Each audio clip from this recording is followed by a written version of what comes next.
మహాగణాధిపతయే నమః. శ్రీ గురుభ్యో నమః. శ్రీమాత్రే నమః. శ్రీ గురుదత్త జయ గురుదత్త. మా గురుదేవులు బ్రహ్మశ్రీ వద్దిపర్తి పద్మాకర్ గారికి పాదాభివందనం చేస్తూ మా దత్తక్షేత్ర తీర్థయాత్రలో భాగంగా శ్రీక్షేత్ర వల్లభాపురం గురించి తెలుసుకుందాము. వల్లభాపురము నివృత్తి సంగమం చూసుకుని మేము మక్తల్ మీదుగా వల్లభాపురంకు వచ్చాము. వల్లభాపురం నుండి కృష్ణానది దాటితే కురవపురం వస్తుంది. అంటే కృష్ణానదికి ఇటువైపు వల్లభాపురము, అటువైపు కురవపురం ఉన్నాయి. కృష్ణ వేణి అనే రెండు నదులు కలవటం వలన ఈ కృష్ణానది ఎంతో పవిత్రమైనది. దానికి తోడు భగవంతుడైన శ్రీపాదస్వామి పాదస్పర్శతో ఈ కృష్ణానది మరింత పవిత్రమైనది. ఈ నదీ స్నానం వల్ల సకల బాధల నివృత్తి, దుఃఖ నివృత్తి, దుష్కర్మ నివృత్తి కలుగును. ముముక్షువులకు బంధ నివృత్తి జరిగి మోక్ష మార్గము తెరుచుకొనబడును అని శ్రీ విఠ్ఠల్ బాబా మహారాజ్ వారు తెలిపారు. శ్రీపాద శ్రీవల్లభ స్వామివారు కార్తీక పౌర్ణమి రాత్రికి నివృత్తి సంగమంలో ఉండి బహుళ పాడ్యమి నాడు శ్రీక్షేత్ర కురోపురంకు వచ్చారు. దత్తాత్రేయుల వారి ప్రథమావతారము అయిన శ్రీపాద శ్రీవల్లభుల వారి జన్మస్థలం పిఠాపురం కాగా వారి తపోభూమి కురవపురం. బహుళ విధియ నాడు సహజ గణపతి నెలకొన్న శ్రీక్షేత్ర శ్రీ వల్లభాపురంకు వచ్చారని తెలుస్తున్నది. శ్రీపాదుల వారు కురువపురం నుండి కృష్ణానదిపై నెమ్మదిగా అడుగులు వేయుచూ యువతలి ఒడ్డుకు అనగా వల్లభాపురంకు రాసాగిరి. అత్యంత ఆశ్చర్యకరంగా శ్రీ స్వామివారి పాదము మోపు ప్రదేశమునందు ఒక కమలము ఉద్భవించసాగింది. కృష్ణమ్మ తన అన్నగారి పాదములకు ఈ కమల సేవ అన్నట్లుగా వారి ప్రతి అడుగుకు ఒక్కొక్క కమలము ఉద్భవించుట, మరియు వారు మరొక అడుగు వేసిన వెంటనే ముందు ఉద్భవించిన కమలము అదృశ్యమగుచుండగా శ్రీ స్వామివారు ఈవలి ఒడ్డుకు చేరుకునేవారు.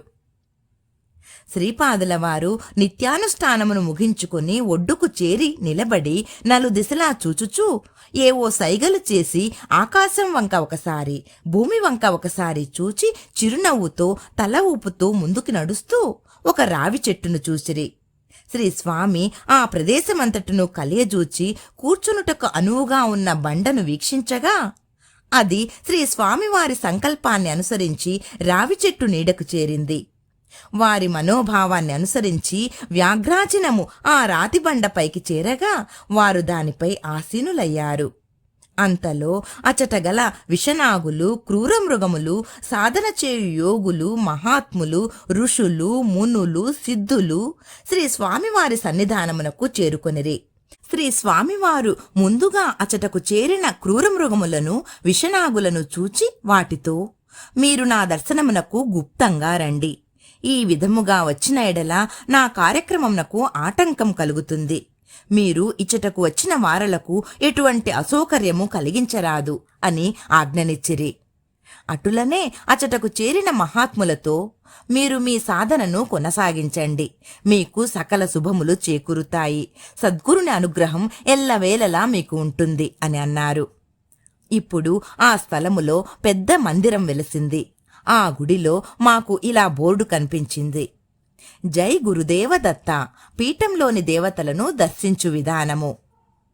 ప్రథమం శ్రీ కాలభైరవ మందిరము, ద్వితీయం త్రిశూల మందిరము, తృతీయం శ్రీ అనఘామాత శ్రీచక్ర దేవాలయము, చతుర్థం శ్రీ దత్తాత్రేయ స్వామివారి దర్శనం, పంచమం శ్రీ శివరామ సాయి దేవాలయములు, షష్టమం శ్రీ రేణుకామాత సందర్శనము, సప్తమం శ్రీ నాగేంద్ర స్వామి దర్శనం, అష్టమం శ్రీ సహజ గణపతి దేవాలయము, నవమం శ్రీ విఠల్ బాబాజీ గురుమందిరము, దశమం శ్రీ పాండురంగ రుక్మిణీమాయిల దేవాలయము, ఏకాదశం శ్రీపాద శ్రీవల్లభ స్వామివారు సూర్య నమస్కారాలు చేసిన శ్రీ భాస్కర బండ దర్శనం స్పర్శనం.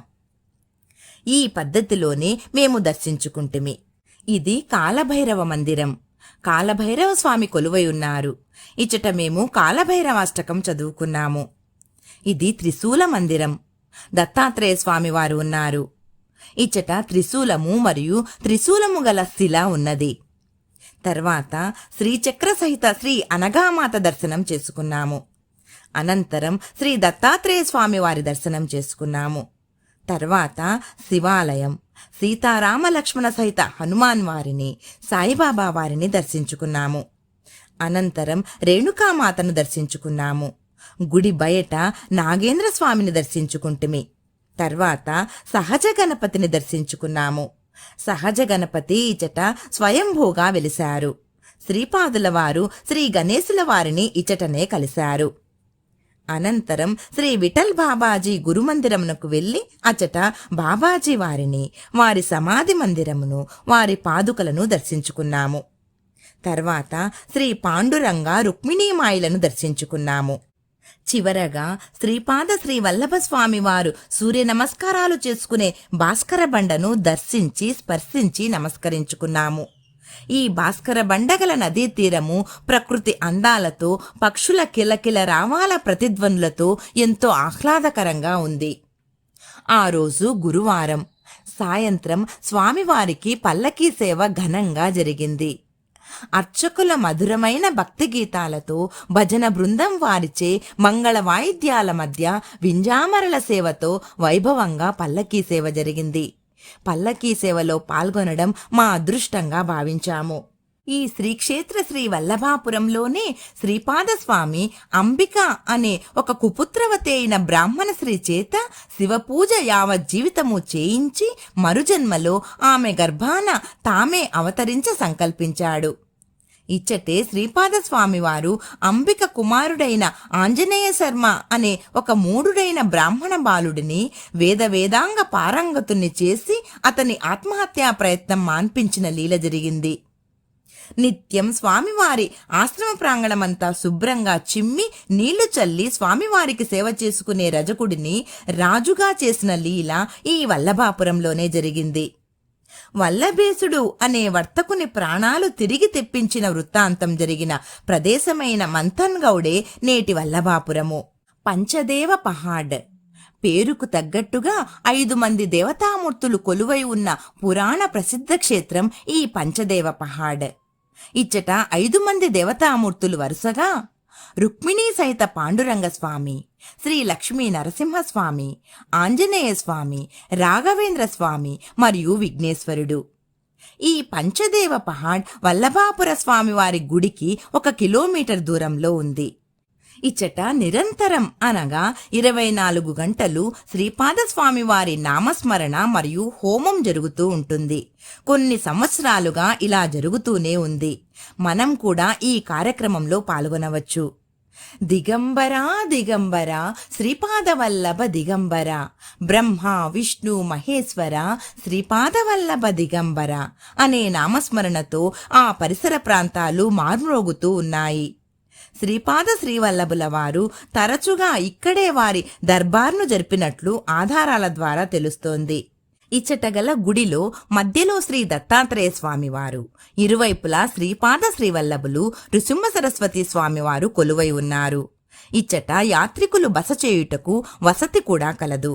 శ్రీపాదుల వారు ఎంతో మంది భక్తుల వ్యక్తిగత సమస్యలను ఇక్కడి నుండే తీర్చారు. కాబట్టి దత్తభక్తులందరూ దర్శించవలసిన ప్రదేశం ఈ పంచదేవ పహాడ్.